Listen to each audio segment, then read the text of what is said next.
విశాఖపట్నం వేదికగా 30వ సిఐఐ భాగస్వామి సదస్సు దేశం మొత్తంగా కూడాను ఆకర్షితులను చేసింది. ప్రపంచ నలుమూలల నుండి వచ్చినటువంటి పెట్టుబడిదారులు లక్షలాది కోట్ల రూపాయలు పెట్టుబడి పెట్టారు. 30వ సిఐఐ సదస్సుకు పెట్టుబడుల వెల్లువెత్తడం, ఆంధ్రప్రదేశ్ ముఖ చిత్రం మారే పరిణామాలు మాత్రం ఈ సదస్సు ద్వారా ఒక సంకేతం వెళ్ళిందనడంలో ఎటువంటి అతిశయోక్తి లేదు. ఇప్పటి వరకు భారతదేశంలో 29 సిఐఐ సదస్సులు జరగా ఉమ్మడి ఆంధ్రప్రదేశ్తో పాటు విభజన ఆంధ్రప్రదేశ్లో 7 సిఐఐ సదస్సులు జరిగాయి. 7వ సిఐఐ సదస్సు మాత్రం విభజన ఆంధ్రప్రదేశ్కు పెట్టుబడులు వెల్లువెత్తడంతో పాటు అభివృద్ధి, ఉపాధి కల్పనకు మాత్రం పెద్ద పీట వేసే ప్రక్రియ మాత్రం కనుచూపు మేరలో కనిపిస్తుంది. ఇంత పెద్ద మొత్తంలో ప్రపంచ నలుమూల నుండి వచ్చిన పెట్టుబడిదారులు ఆంధ్రప్రదేశ్లో పెట్టుబడులు పెట్టేందుకు ఎందుకు వచ్చారు, వారికి ఆంధ్రప్రదేశ్ ప్రభుత్వం ఎటువంటి ఇన్సెంటివ్స్ ఇచ్చి వారిని ఆకర్షితులను చేసిందన్న విషయంపై మనతో మాట్లాడడానికి బీజేపీ సీనియర్ నేత పూడి తిరుపతి రామన్ ఉన్నారు. చూస్తే కనుక ఇప్పటి వరకు 29 సదస్సులు దేశవ్యాప్తంగా జరిగాయి. కానీ 30వ సదస్సు ఈరోజు విశాఖ వేదికగా జరిగిన ఈ సదస్సులో 13 లక్షల కోట్లు పెట్టుబడులు అంటే అసలు అది నమ్మశక్యమా? అందరికీ నమస్కారం. ముఖ్యంగా విశాఖపట్నం ఏదైతే గూగుల్ డేటా సెంటర్ వస్తున్నటువంటి తరుణంలో ప్రపంచాన్ని ఆకర్షిస్తున్నటువంటి ఒక నగరంగా మారిపోయింది.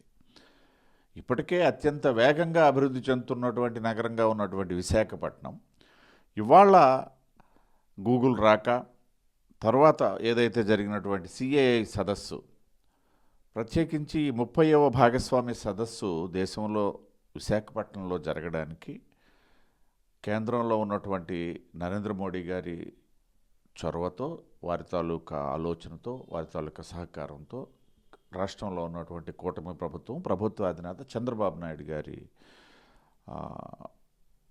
ఆలోచనకి ఇది ఒక ప్రతిబింబంగానే మనం చూడొచ్చు. ఎలా సాధ్యపడింది? 5 ఏళ్ల విధ్వంస పాలన నుండి ఆ ప్రభుత్వాన్ని పారదోలినటువంటి ఆంధ్రప్రదేశ్ ప్రజలకు 17 నెలల కాలంలో ప్రపంచవ్యాప్తంగా కూడాను ఆంధ్రప్రదేశ్ వైపు చూడడానికి ఏ అంశాలు దోహదపడ్డాయి?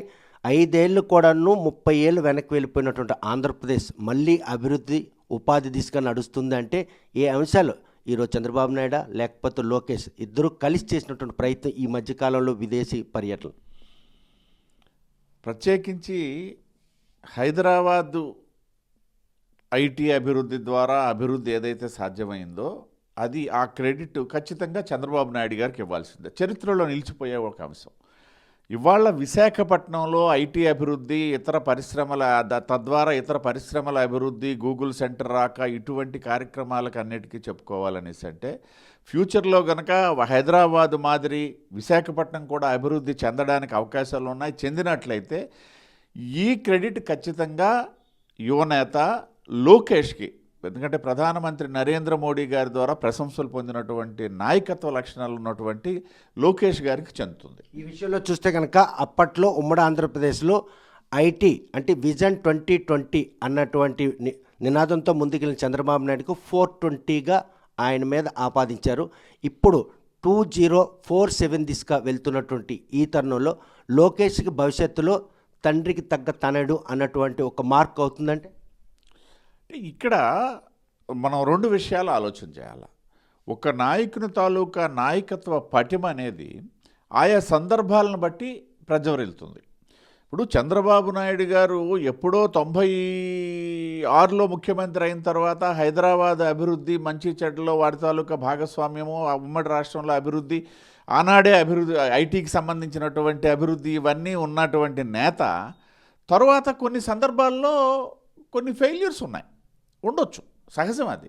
లేదు, నరేంద్ర మోడీ గారు ఇప్పుడు గడిచిన 25 సంవత్సరాలుగా వారు ప్రభుత్వాధినేతగా ఉండి సాధించినటువంటి విజయాలు ఆయన అప్పటికి 50 సంవత్సరాల ముందు సాధించలేకపోయారు.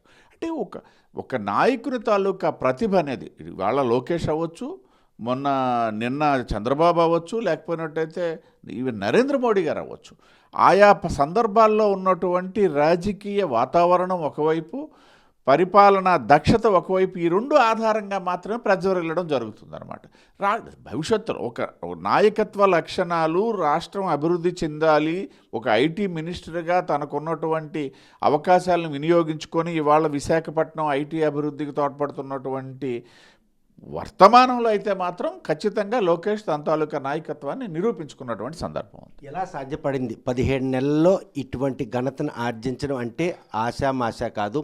ఇది కేంద్ర ప్రభుత్వం తాలూకా కనుసైగల్లోనే సిఐ సదస్సుగా ఆంధ్రప్రదేశ్లో లక్షల కోట్ల రూపాయలు పెట్టుబడులు వచ్చాయంటే ఖచ్చితంగా కేంద్ర ప్రభుత్వ సహకారం, ప్రత్యేకించి స్థిరమైనటువంటి ప్రభుత్వాలు, స్థిరమైనటువంటి నిర్ణయాలు రెండు దగ్గరలో ఉన్నాయి. ఇటు రాష్ట్రంలో అయితేనేమి, అటు కేంద్రంలో అయితేనేమి స్థిరమైనటువంటి ప్రభుత్వాలు ఉన్నాయి.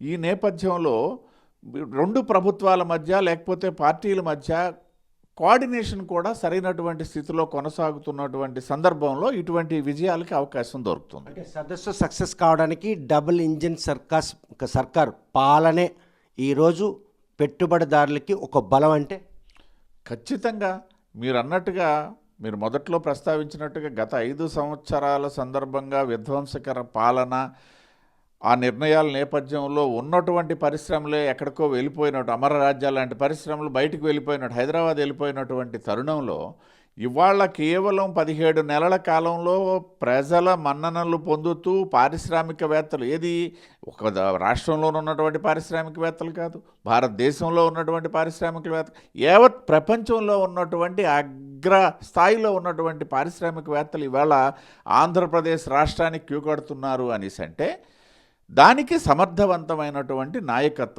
నాయకత్వానికి అవకాశం, నాయకత్వంకి దొరికినటువంటి అవకాశము, కేంద్ర రాష్ట్ర ప్రభుత్వాల మధ్య ఉన్నటువంటి సమన్వయం, కేంద్ర ప్రభుత్వం తాలూకా సహకారం, ఇవన్నీ కూడా కారణాలు.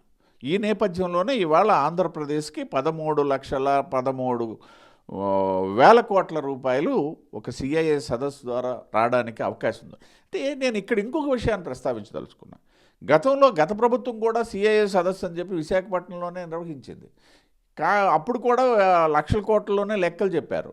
ఆ రోజుల్లో కోడిగుడ్లో పరిశ్రమలు అని చెప్పి, లేకపోయినట్టయితే బొబ్బట్ల పరిశ్రమలు అని చెప్పినటువంటి సందర్భాలు ఉన్నాయి. సరే, అది మనం పక్కన పెడితే ఆ రోజు వాళ్ళు ప్రకటించినటువంటి వాటిలో కనీసం 10% కూడా ఈ రాష్ట్రానికి వచ్చినటువంటి ల్యాండ్ అయినటువంటి పరిశ్రమలు లేవు. కానీ ఇవాళ ఖచ్చితంగా మేము చెప్పగలం, ఇవాళ వచ్చినటువంటి పరిశ్రమల తాలూకా, పారిశ్రామికవేత్తల తాలూకా స్థాయి బట్టి ఆలోచించేటప్పుడు కనీసం 10 నుండి 12 లక్షల కోట్లు పరిశ్రమలు ఈ రాష్ట్రానికి వచ్చే అవకాశం క్లియర్గా కనబడుతుంది.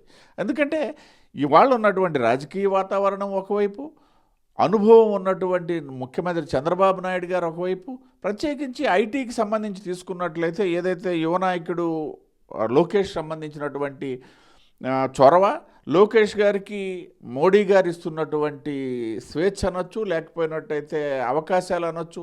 ఈయన ఏదైనా ఇవాళ ఈ సదస్సు జరగడానికి మేము పెట్టాలనుకుంటున్నాం అనేసి అంటే దానికి తగినటువంటి సహకారం నరేంద్ర మోడీ గారి దగ్గర నుండి, కేంద్ర ప్రభుత్వం నుండి వచ్చినటువంటి తరుణం. ఇవన్నీ కూడా సానుకూలమైనటువంటి అంశాలు.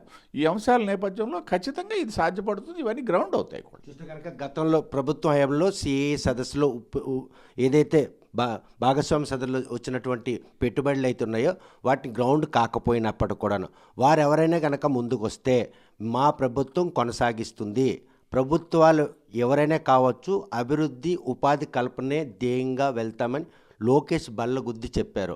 అంటే భవిష్యత్తులో మళ్ళీ కూటమి ప్రభుత్వంకి ఏవైనా గడ్డు రోజులు వచ్చేయన్న పరిణామం ఆయన చేత మాట్లాడిపించింది. అదేమీ లేదు భవిష్యత్తులో కూటమి ప్రభుత్వాన్ని గడ్డు పరిస్థితులని, ఎందుకంటే ఒక మంచి సమన్వయంతో వెళ్తున్నటువంటి తరుణం. రాష్ట్రంలో 3 పార్టీలు అయితేనేమి, కేంద్రంలో ఉన్నటువంటి ఎన్డీఏ అయితేనేమి, ఒకప్పుడు రిజల్ట్ వచ్చిన తర్వాత గత సార్వత్రిక ఎన్నికల్లో భారతీయ జనతా పార్టీకి మెజారిటీ లేదన్నటువంటి సందర్భంలో చాలా మాటలు విన్నాం, ఈ ప్రభుత్వం ఎన్నాళ్ళు ఉంటుందని చెప్పేసి.